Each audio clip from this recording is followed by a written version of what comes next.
Spesialis FM konsultan DFM SH PhD. Ya. Dok, ini gelar ya lebih panjang daripada nama lo, sumpah. Tahu nggak berapa tahun saya sekolahnya? Berapa tahun dok sekolah? 19 tahun. 19 tahun. Untuk dapat 5 gelar. Oke, luar biasa. Saya kenalnya ini Dokter Jaya, spesialis kopi sianida. Tapi kita mau bahas dulu dok ya. Ini dokternya, kalau dulu berapa tahun nih dok? Dokternya 6 tahun. 6 tahun. FKUI. UI. Oke. Tahun 86 lulus. 86. Oh, aku nggak coba umur setahun. Umur setahun. SPFM, ini FM ini apa nih? Spesialis forensik mediko legal. Mediko legal. Itu berapa lama itu? Itu 3 tahun. 3 tahun. FKUI juga. 3 tahun di FKUI juga. S2. Habis itu konsultan. Ya. Konsultannya berapa tahun lagi dok? Konsultan tadi ya 3 tahun. 3 tahun lagi? Ya. Terus udah gitu saya ngambil PhD doktor. PhD di Jepang. dokter di Jepang. Di Kobe. Oh, itu yang DNA? Ya. Saya belajar DNA. Orang pertama yang pegang PCR di Indonesia itu saya. Dokter DNA pertama di Indonesia? Iya, tahun 90 itu, 95. Oh. 95 saya dokter DNA. Habis itu saya sekolah hukum di UI. Balik lagi S1 lagi, S1 SH lagi. Udah capek S3, turun lagi gunung lagi ya. Terus habis gitu ngambil ke Belanda, DFM. Apa itu? Diplom Forensik Medicine. Itu forensik orang hidup. Karena kan saya belajar DNA, orang ini kasusnya banyak yang hidup kan. Ya, terus perkosaan segala. Jadi saya belajar lagi orang hidup di Belanda. S1, S2, S3, balik lagi S1 lagi, balik lagi ke D3. Habis ini SMA dok. Gila, panjang banget ya. Enggak, makanya anak saya stres tuh habis begitu. Dia bilang, saya kagak mau kayak papa. Sekolahnya banyak bener lama. Tapi itu hobi dok. Enggak, sekolah itu hobi. Saya suka belajar satu. Udah gitu saya dosen. Kalau dosen itu saya tuh paling nggak suka sama dosen yang ngajar dari tahun ke tahun tuh slide-nya sama terus. Nah, saya belajar terus supaya saya lebih pintar dari mahasiswanya. Dokter dosen yang paling dibenci pasti. Oh enggak. Karena ini soalnya juga berubah terus. Enggak, tapi ngajaran saya berubah terus loh. Apa aja? Dan saya nggak ngajar itu tuh dengan contoh. Jadi kasusnya begini-begini. Jadi mereka tertarik. Ada berapa kali ya kan sampai kalau di UI ya. Habis saya ngajar terus mahasiswa disuruh kasih masukan.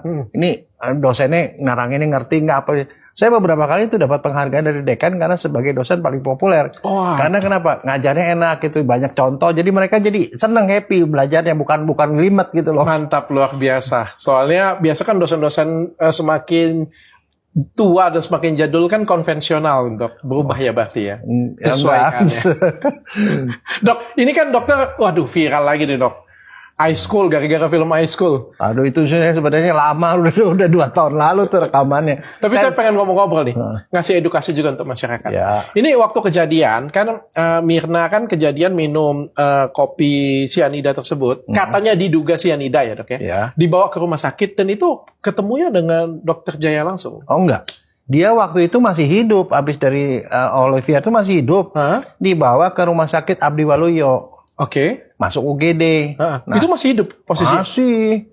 Dia muntah-muntah, diambil sampel lambungnya sama dokternya. Dia meninggal. Terus dikasih surat kematian. Meninggalnya di rumah sakit berarti? Iya. Oke. Nah, dibawa ke Darmais karena mau 3 hari disimpan. Oke. Mau disimpan 3 hari. Jadi ditaruh dah di rumah duka Darmais. Darmais ya, di Slipi. Nah, di situ saya itu dokter satu-satunya tuh yang melakukan pengawetan. Oke. Aturan dari dinas kalau lebih dari 1 hari 24 jam harus diformalin karena dia akan busuk dan bau. Oke.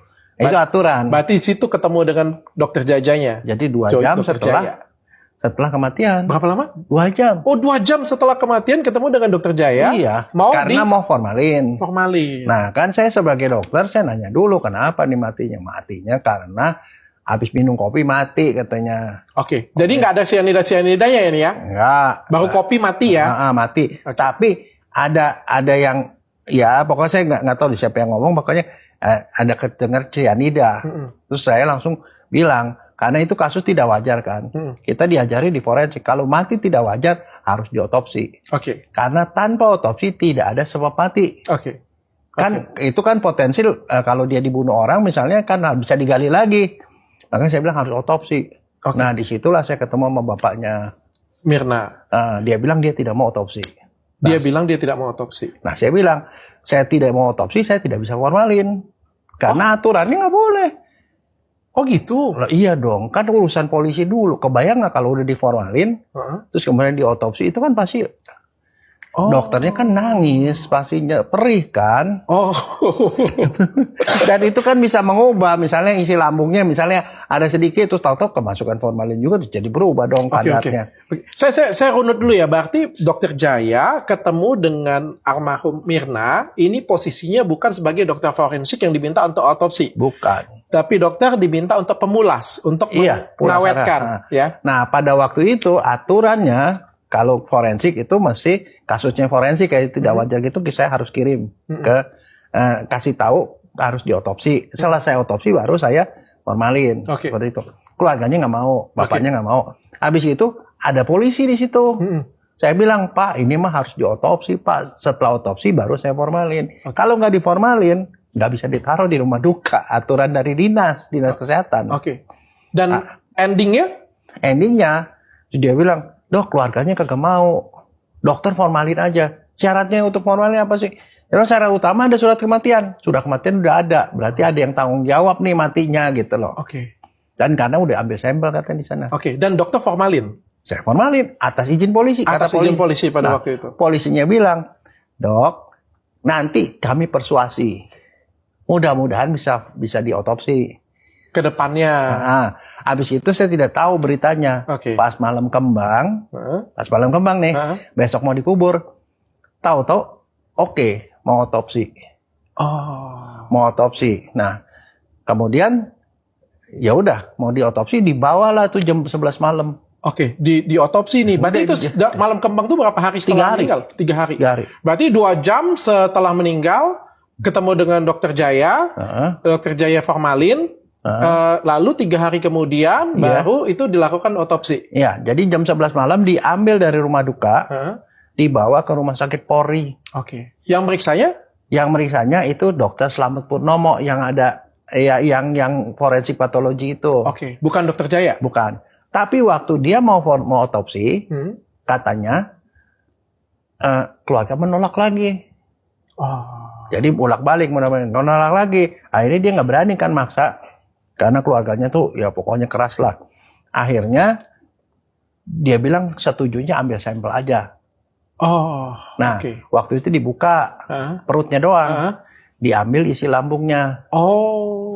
Ambil isi lambungnya, ambil jaringan hatinya, ambil darah, ambil urin. Udah, ditutup lagi.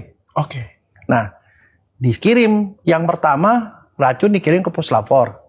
Hasilnya cyanida negatif. Yang muntahan di rumah sakit ya? Iya, itu jadi baru hidup tuh, nggak ada. Nah, sekarang saya mau kasih tahu nih, apa yang diharapkan sebenarnya hasil dari kalau keracunan cyanida. Nah, pada kasus itu kan yang diambil tadi darah, hati, isi lambung, urin, semuanya negatif cyanida. Terus kemudian kecuali di lambung ketemu cyanida 0,2 miligram per liter. 0,2 itu kecil banget. Dan logikanya, kalau dia ada cyanida, besar, terus kemudian jadi kecil, itu mungkin masuk di akal. Tapi kalau tidak ada, kemudian jadi ada, itu kan tanda tanya dari mana. Bisa juga karena pembusukan. Pembusukan bisa menghasilkan cyanida, walaupun kodenya kecil. Kecil loh. Nah, sekarang yang diperiksa lagi setelah itu apa? Tiosianat. Nah, saya mungkin harus cerita dulu apa yang terjadi dengan cyanida kalau masuk ke lambung kamu, ke orang. Cyanida itu masih bisa membuat orang mati kalau dia udah masuk ke darah. Kalau dia masuk ke darah? Jadi bukan masuk ke lambung? Bukan. Di lambung apa di lambung? Nah, dari lambung dia masuk ke darah. Nah, kita tahu dari lambung pembuluh darah masuknya ke hati kan? Yes. Nah, di hati itu tubuh kita punya mekanisme detoksifikasi. Dirubahlah CN negatif yang nama cyanida ditambah S dari tiosianat di badan kita menjadi CNS. CNS itu tiosianat. Maka salah satu tanda bahwa dia sudah kemasukan cyanida adalah ada tiosianat di dalam hati, di dalam darah, dan di dalam urin. Kalau diperiksa di liur juga ada. Nah, itu tidak ada. Itu tidak ada? Tidak ada. Berarti bukan karena cyanida dong? Nah, saya cuma bilang, kalau saya sih, saya ini dokter mayat loh, bukan dokter gelas ya. Di gelas mau ada berapa? Benar. Itu yang saya ngomong di pengadilan. Saya itu bukan dokter gelas. Jadi gelas mau ada racun berapapun kalau di badan nggak peduli. Nggak ada. Dan kalau ada logikanya, kalau ada. Nah, sekarang soal kadar. Yang letal